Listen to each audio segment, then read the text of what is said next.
high school, I used to bust into the dance. Now I hit the FBO with duffels in my hands. I did half a Zan, 13 hours till I land. I been out like a light, like a light, like a light. Slept through the flight, not for the night. 767 minutes, got double bedroom, man. I still got schools to settle, man. I cut down the block, made a right, cut the lights, pay the price,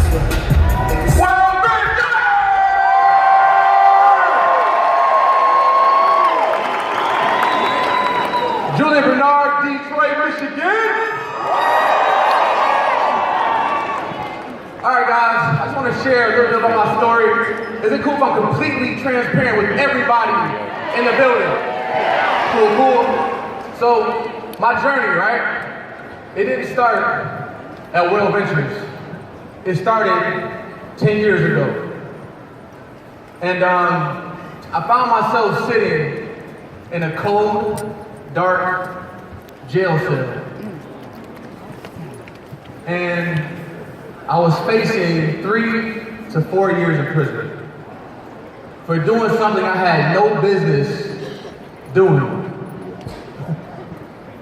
And I remember getting bonded out from jail, my mother picking me up, and it was the worst 30-minute ride home ever because she said absolutely nothing. And I knew I had completely let her down. And she was just trying to make ends meet and raise 3 boys. You know, at this point in time, my fate is completely in the hands of some judge. I'm at rock bottom. And I was just praying to God, Lord, please, if you let me out of this situation, I'll never do anything else again to be back in the same situation. And thank God my prayer was answered because I ended up getting off of probation. And at that point in time, I had to find a job. My brother, Paris Bernard, who actually brought this idea to the family, he said, Julian, I used to work in a mall. I met a guy, he's managing a T-Mobile store. I think he'll give you a job. So that's how I found myself in the middle of the mall selling cell phones. It wasn't your typical T-Mobile store. I was in a kiosk in the middle of the mall. My job was to stop random people walking through the mall and convince them into buying a cell phone they had no intentions of buying one in the first place. I was the guy everybody wanted to avoid when they came into the mall. And at that point in time, you know, I was working 6 days a week. I was working every weekend. My only off day was a weekday, which kind of sucked, but I was just thankful to have a job. So I ended up moving into my boss's home and literally living on his couch, bumming rides to and from work, just trying to make ends meet. And it was cool at the time, but as time went on, I didn't see any room for progression.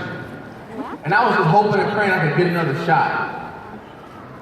I was praying I could come across somebody in the middle of the morning that would offer me a job making 6 figures a year. That was like my ultimate prayer. Meanwhile, my aunt, she's popping up my job here and there telling me, Julian, word for word, you are stupid for not working this business. And Hurricane Gale would even say that in front of my boss. And the thing is, people pray all the time to be in the right place at the right time. The problem with that is it's only half the battle. You have to realize you're in the right place at the right time and take advantage of the opportunity. You actually have to be the right person in the right place at the right time. And I was just ready for something different, right?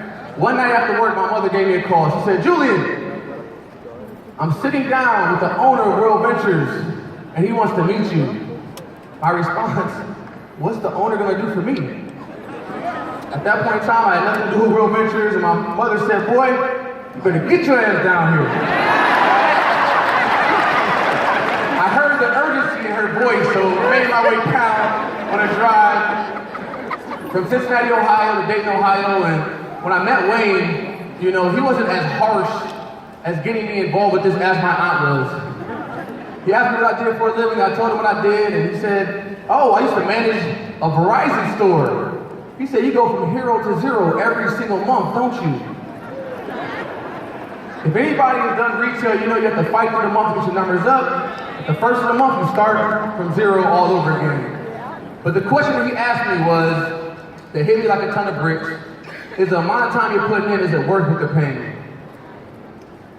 And soon after that, I was convinced to go to my first national training event 7 years ago. Ironically, it was Momentum. In January of 2012. And I was able to see the culture. I was able to get around a lot of positive people. I was able to see a lot of different people walking across the stage, different ages, different ethnicities, different occupations. And I'm like, man, if they can do